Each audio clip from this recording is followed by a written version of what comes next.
Guys, let's talk about a 31-year-old Nigerian lady who made it to promised land only to discover that the light she saw at the end of the tunnel was only a reflection of where she was coming from. Well, this is to say that the grass is greener where you water it and not on the other side.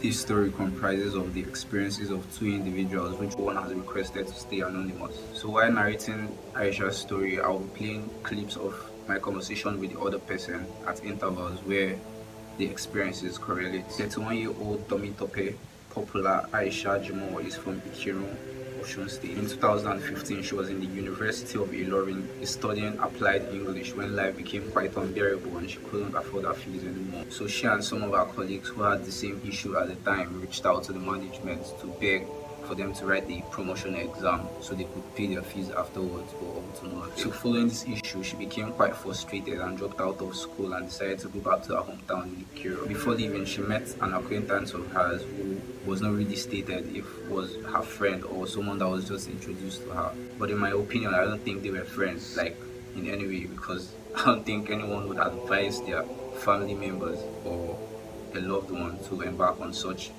suicidal journey. I'm guessing that she must have been talking to people after dropping out of school on the way forward, and she was eventually introduced to this man. Well, somehow they met and Aisha explained everything to him, and the man told her about someone who could help her secure a job abroad. But she explained to him that she didn't have enough funds to travel and that she dropped out of school as a result of that. But that didn't seem to be a problem because the man eventually introduced her to one Mr. Jibril in Libya, who would eventually tell her how things will work. But then she contacted Mr. Jibril to ask for the details of the journey, and she also explained that she didn't have funds on her, explaining that if she had enough money, she wouldn't have dropped out of school.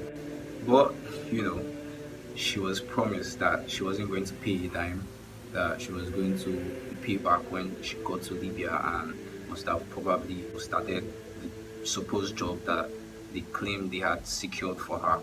And Aisha was like, okay, really? How much is the cost of the journey and how much is the salary for the supposed secured job? So Mr. Jubril told her that the cost of the journey would be around 300,000 to be specific, and she was going to pay back on getting to Libya, after receiving her salary and, saving up and all that. And then her salary would be around 1,000 Libyan dinar, which was around 100,000 naira at the time. So she went on to tell her parents about this new development, and they reluctantly agreed, not because they were not happy for her, but because they were just concerned about the little child, her baby that was under her care that she was about leaving behind. So her parents finally gave her their blessings and she set out for the journey. But personally, I would think they made her go on this journey. I mean, she has never been to Libya, so I'm guessing, promises, there's a job for you, it's a good pay and all that, and the journey is smooth. So I'm guessing that was why she accepted to go on that journey. First, they had to journey from Nigeria to Niger before getting to Libya, and there were about 47 people on the same quest in an 18-seater bus. Imagine 47 people in an 18-seater bus, and imagine how uncomfortable that must have been for them. And driving for over half a day, like over 12 hours, depending on the part of the country you're going from. Along the line, she made friends with two Bini guys in Agadez, Samson and Isaac.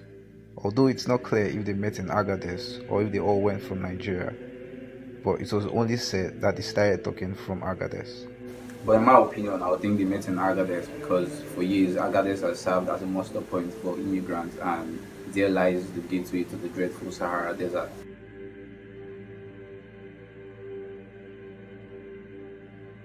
I'm originally from Benin. Okay, you're from Benin, okay. Like, okay, let me go there and see if I could get a job. I could not. I ended up as a security man in a shopping mall. Wow, are you serious? If you know Rumaru very well, yeah. After Ligman Junction, I worked there for some time. Even the man that employed me did not pay. I know the line didn't pay me. It was just, everything was just messed up. I have to leave. And then again, it was during Amechi. Yeah, Amechi was the governor there. Then, okay.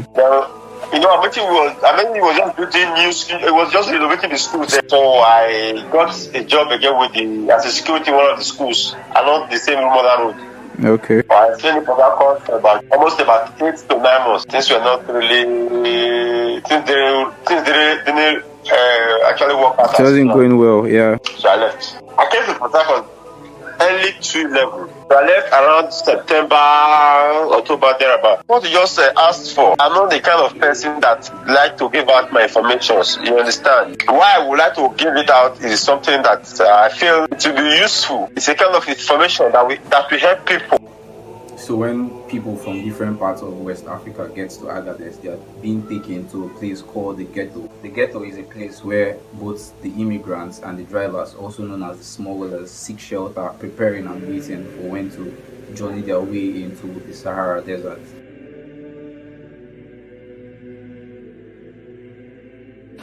Now, the 3 obstacles on the journey is the Sahara Desert, Lybia, and the water. If you survive the Sahara Desert, you might not survive Lybia. If you survive Lybia, you might not survive the water. So how long were you in Agadez? How long did you spend? I was there for 1 month. You were in Agadez for 1 month? Yeah. Wow. So what was the delay? There is no delay until they ask you to. Until you just wake up, they will sleep one day. They say, yeah, let's go. That's how we all started putting on our clothes. And there was about 4 cars, 4 hillocks. 4 hillocks. Okay. Those big hillocks. So these cars, they don't use old cars, so you understand? They use brand new cars. That was one with the cellophane. It's obvious. This car is just from. It's a direct ferry job, maybe just from a factory. I was completely. Why they don't put me for this new one? There was one guy that was like, the guy just like me. But that's the guy said that he was giving me urine to drink in the desert. Yeah. So say, I want to never put us on this one. I want to call this ghetto. Call the place ghetto. Yeah. I want to call this ghetto now, you know. And why they don't put us on this new hillocks? Why be on this one? I saw that one. I saw that the hillocks that they asked us to use. My brother, let me tell you one thing. That particular hillocks broke down in the desert, and almost everybody died. So it was said that when Samson, Aisha, and Co started their journey into the desert, like 47 of them, Samson started acting strange at some point, like as though something had possessed him, you know, like he was stark raving mad. Samson started jumping in and out of the van, the moving van. But I personally don't think Samson had any history of madness. I think it all developed during the course of the journey. I mean, going for days without water nor food. The things they must have experienced on their way, you know, the dead bodies, the trauma they must have gone through. I mean, it's enough to drive anyone crazy. It was reported that Samson later passed on, even though it wasn't clear how he passed. But I would think the transporters let him die in the wasteland. I mean, seeing how unwell he was, and probably one of the many times he jumped out of the van was his last time in the van, because these transporters are not smiling. Like, any silly thing you do, they waste you, or they just abandon you or dump you. No one cares. And it was also said that many of them also passed on like that from Agadez due to basically starvation and illness.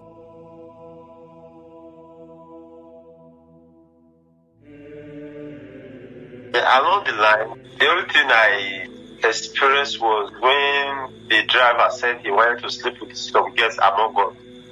So he raped them. He was just raping them right under our nose. Are you serious? That was the time in the desert. Those people, they just parked and they found woman, they want to matter.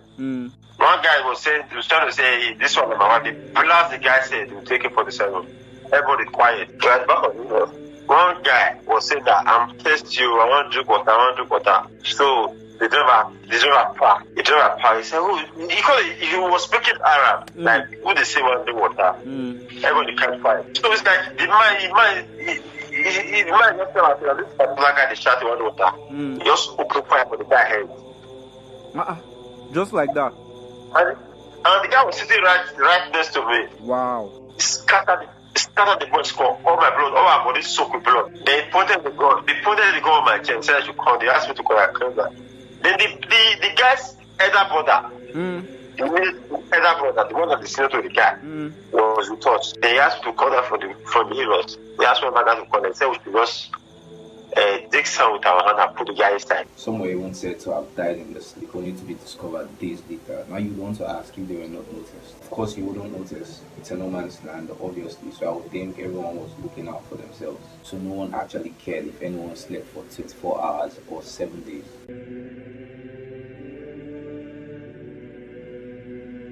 At the time, we run out of water. Now, one particular girl, you ruin her the drink. Are you serious? You ruin her family lifestyle. Now, woman who love you, this woman who love you, will bring peace on your drink. I found out that this in the desert, the Sahara, that they used to, bandits and the pirates, they used to attack most of those smugglers, steal from them and all that. Like, did you experience? Yeah. They attack them, they rape the women, they take everything that belongs to me, they take your water. Yeah. And all that. If you're lucky enough, you don't come across them.